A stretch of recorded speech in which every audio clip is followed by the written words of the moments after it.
Western Australia 16%.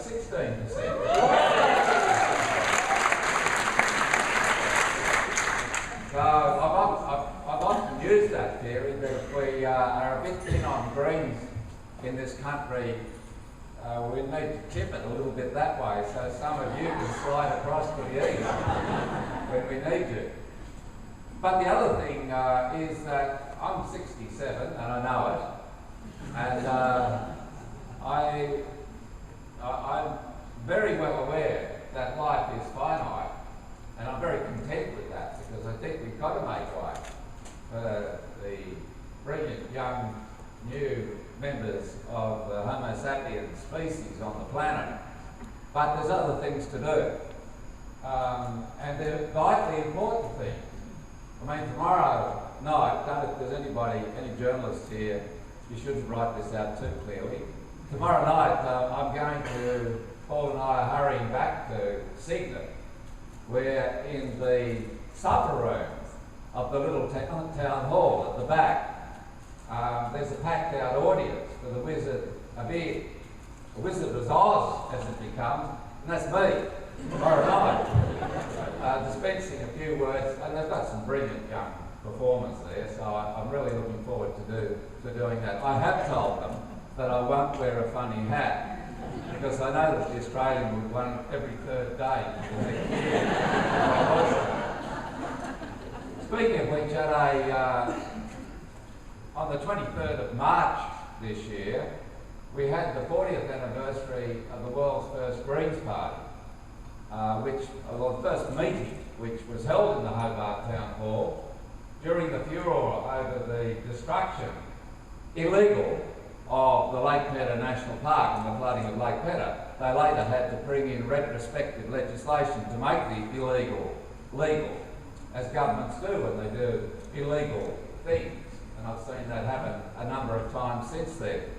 But this meeting, Dick Jones had the year before stood with his foot on a rock with another person up on the Central Plateau of Tasmania and said, there's nobody at all in the House of Government putting their hand up to save Lake Pedder. Everybody's in favour of the destructive dam.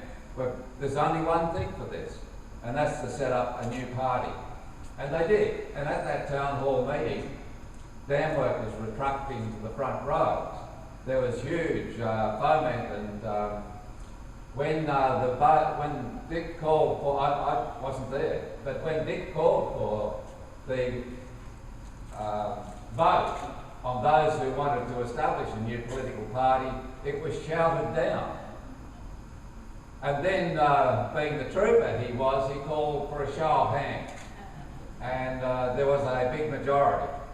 And that's, I arrived in Tasmania a month later and fell in with these new people of the United Tasmania group to become the Greens, and saw their new ethic manifesto, which was for organic farming, for the rights of women, for making sure Indigenous people were honoured, for better education, the public education system, for the creative arts. It was just for democracy. And I felt I was home. And I have to pay tribute to those who, like Scott, have so kindly said that I've been some influence on people getting involved, to those who got me involved in turn back in 1972-73. And there again is the renewal and the flow-on that occurs in life on this magnificent little planet of ours. And at that night, on the 23rd of March, I gave the third green oration over in Tassie, and it was about global democracy. Now, we are on a planet in which we either get together and sort out our affairs peaceably through discussion and then working out issues, it's called Parliament, or we leave it to those who have vested interest to ultimately fight over it as the resources per capita get less and the numbers of people get more, and the spending of armaments each year in this little world of ours increases. And I'm with Winston Churchill, who in 1947 observed that democracy is a pretty faulty means of people getting government, but it is better than every other form of government that's been tried. And it was in 1863, when Lincoln gave his Gettysburg Address,